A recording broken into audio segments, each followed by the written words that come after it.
आज हम देखेंगे डेमोक्रेसी एंड डाइवर्सिटी, एक बड़ा ही मज़ेदार चैप्टर।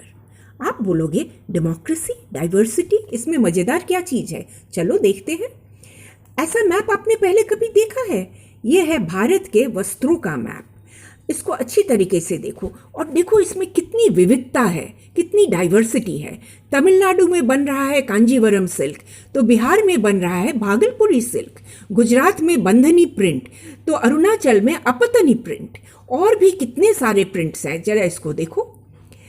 एक और मैप देखते हैं। ये है भारत में कैसे डांसेस हैं, नृत्य शैली कौन कौन सी है। पंजाब में भांगड़ा, केरला में कथकली, महाराष्ट्र में लावनी, तो बंगाल में छाऊ। हर प्रदेश का अपना डांस फॉर्म है। और आई बात भोजन की, आहा, यहाँ तो मज़े आ गए। हैदराबाद की बिरयानी, बंगाल की मिष्टी दोई, यूपी की बेडमी आलू, तो नागालैंड के मोमोज। हर जगह पे कितनी बढ़िया बढ़िया चीज़ें खाने को मिलती हैं। ये किस लिए है? क्योंकि भारत के हर प्रदेश के लोग, उनका रहन सहन अलग है, उनकी संस्कृति अलग है। केवल संस्कृति को, भाषा भी संस्कृति का एक अंश है। और भारत के लोग बहुत सारे भाषा बोलते हैं। सबसे ज़्यादा लोग तो हिंदी बोलते हैं, फिर बंगाली बोलते हैं, और अदर्स में अगर आप देखोगे इसमें कई सारी भाषाएं आ रही हैं।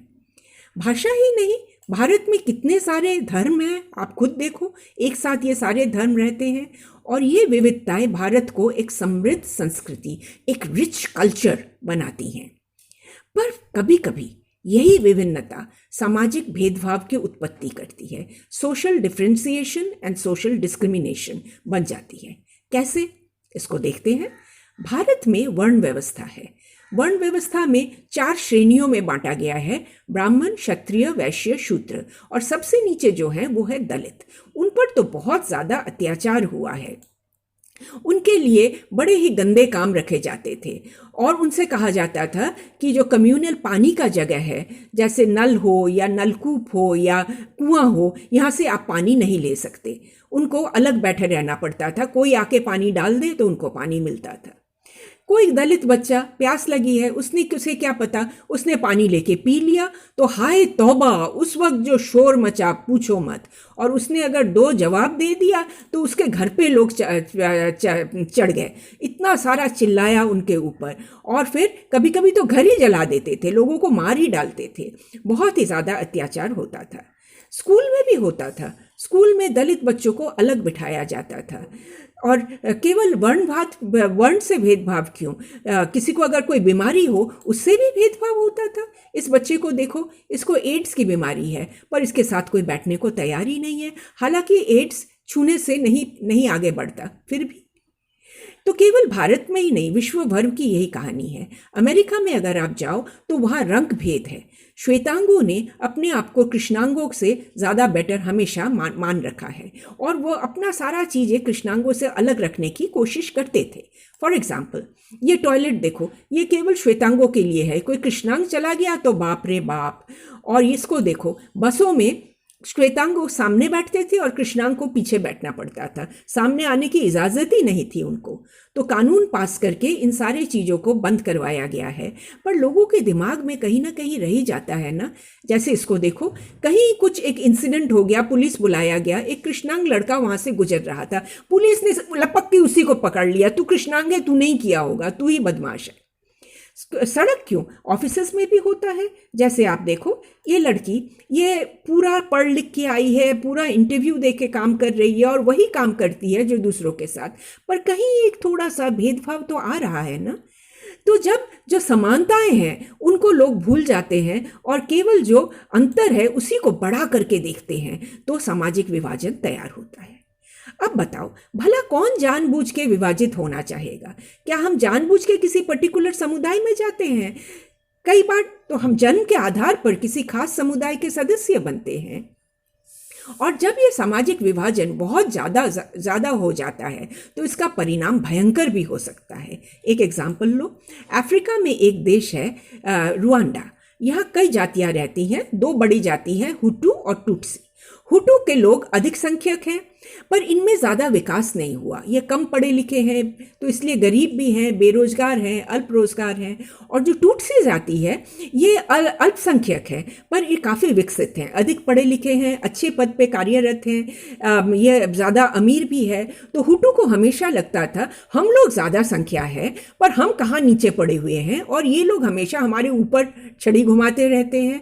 तो ये चीज़ बढ़ते बढ़ते बढ़ते बढ़ते एक ऐसी स्थिति हुई कि 1994 में वहाँ एक भीषण नरसंहार हुआ। There was an enormous genocide.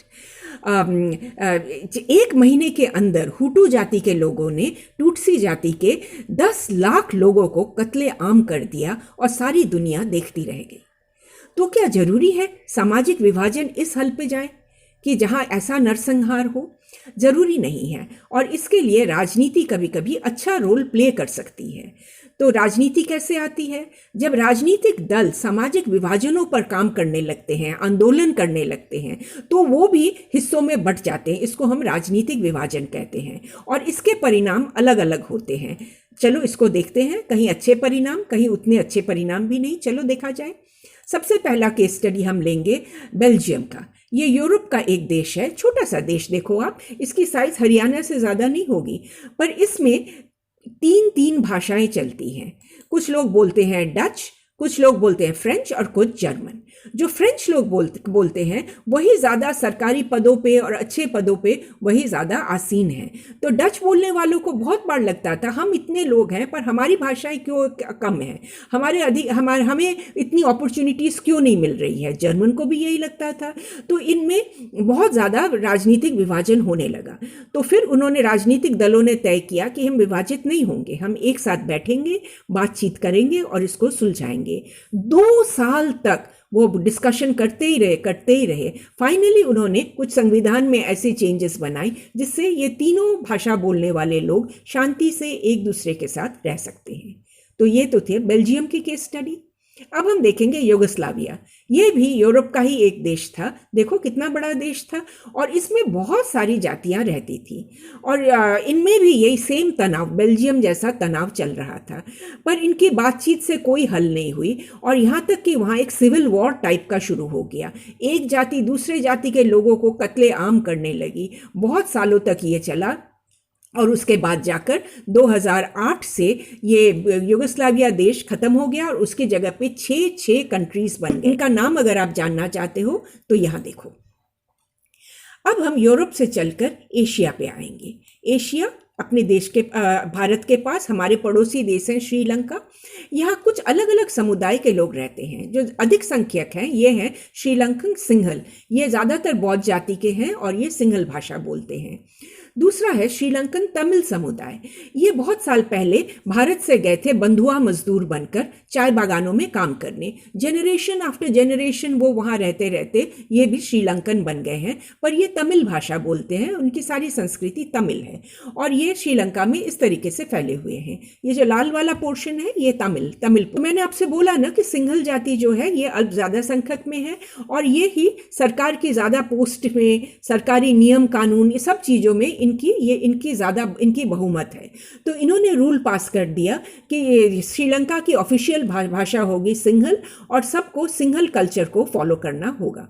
तो तमिल के लोगों को लगा कि हमारी कल्चर को आप क्यों ऐसे करते हो। तो इस पर इन लोगों का बहुत ज़्यादा भेदभाव फैलने लगा, और ये एकदम गृह युद्ध या सिविल वॉर में कन्वर्ट हो गया। बहुत सालों तक ये सिविल वॉर चला। तो युगोस्लाविया में हमने देखा था सिविल वॉर के बाद ये देश बट के 6 देशों में बट गया, पर श्रीलंका में ऐसा नहीं हुआ। 2009 में श्रीलंका में शांति आई, क्योंकि युद्ध में सरकार की जीत हो गई। तो अभी वो दोनों जातियां एक साथ रहती हैं, पर अभी भी तमिल जाति को लगता है कि हम पीछे पड़े हुए हैं, सिंहल जाति हमारे आगे बढ़ी हुई है। तो बच्चों, आपने 3 केस देखे, और तीनों के परिणाम अलग थे। तो इनसे हम लोग क्या सीखते हैं कि राजनीति सामाजिक विभाजन के लिए अच्छा है, अगर हम हर समुदाय के मांगों को पूरी करने के लिए अच्छी नीतियां बनाएं। और ये नीतियां कौन बनाएगा? हर समुदाय को अपने लिए एक प्रतिनिधि जरूरी है, जो हमारी बात को अच्छे जगह पे, सही जगह पर हमारी बात को ठीक तरह से रख सकेंगे। तो हर समुदाय उसी दल को वोट देगा जो उनकी मांगों को पूरा करने का वादा करते हैं। एक चीज याद रखना कि 3 चीजें इस पर डिपेंड करती है कि ये राजनीतिक आंदोलन कितना स्ट्रांग होगा, ये सामाजिक आंदोलन कितना स्ट्रांग होगा। नंबर 1 है इंपॉर्टेंस ऑफ आइडेंटिटी। लोग अपने को कितना विशिष्ट मानते हैं, कितना अलग मानते हैं, आप कितनी अपनी पहचान बनाना चाहते हैं। नंबर 2 है कि वो अपनी डिमांड्स को, मांगों को किस तरीके से रखते हैं। क्या वो सड़कों पे निकल के झगड़ा कर रहे हैं या वो संवैधानिक तरीके से इसको करने वाले हैं। उनकी जो मांगे हैं ये क्या दूसरों को नुकसान पहुंचाती हैं? अगर दूसरों को नुकसान पहुंचाती है तो दूसरे ग्रुप भी इनके साथ झगड़ा करेंगे। और तीसरी चीज है कि सरकार का रिस्पॉन्स क्या है, इन मांगों पे सरकार कैसे प्रतिक्रिया देती है। तो जहां ये तीनों चीजें अच्छी तरीके से, सकारात्मक तरीके से होती हैं वो अच्छा होता है, और जहां नहीं वहां हिंसा का पथ आ जाता है, कॉन्फ्लिक्ट एंड वायलेंस। जब एक समुदाय को लगता है बाकी समुदाय हमारे पर बहुत ज़्यादा हावी हो रही है, हमारी शोषण कर रही है, हर वक्त हमारी अवमानना हो रही है, तो कहीं ना कहीं ये एक वायलेंट कॉन्फ्लिक्ट के रूप में, एक हिंसा के पथ पर चली जाती है। पर जरूरी नहीं है कि वहां जाए, शांति का पथ भी हो सकता है जहां लोग संविधान के तहत अपनी मांग रखते हैं, मतदान करके अपनी पसंद के, इलेक्शन करके अपनी पसंद के नेता चुनते हैं, और ये नेता अच्छे तरीके से, पॉजिटिव वे से संविधान, कॉन्स्टिट्यूशन के बीच में रहते हुए बदलाव लाते हैं, नीतियां बनाते हैं और बदलाव लाते हैं। यही है डेमोक्रेसी का पावर, लोकतंत्र का पावर, सामाजिक भेदभावों से के समाधान निकलने का सबसे उत्तम तरीका। तो आपको अच्छा लगा ये चैप्टर? था ना सिंपल सा चैप्टर? और ये तीनों केस स्टडीज आप जरूर याद रखना, बेल्जियम का, युगोस्लाविया का, श्रीलंका का, और सबसे भयंकर जैसे रुवांडा का हो सकता था। भारत में हमें कभी ऐसी सिचुएशन पे नहीं पहुंचना चाहिए, और भारत में जहां इतनी विविधता है वहां हमारा स्लोगन होना चाहिए, हम सब विविध तो हैं, हम सब अलग तो हैं, हम पंजाबी हैं, हम हिंदू, हम बंगाली हैं, हम असमीज हैं, हम तमिल के रहने वाले हैं, बट सबसे पहले हम भारतीय हैं। यूनिटी इन डाइवर्सिटी, विविधता में भी हम एक। Thank you.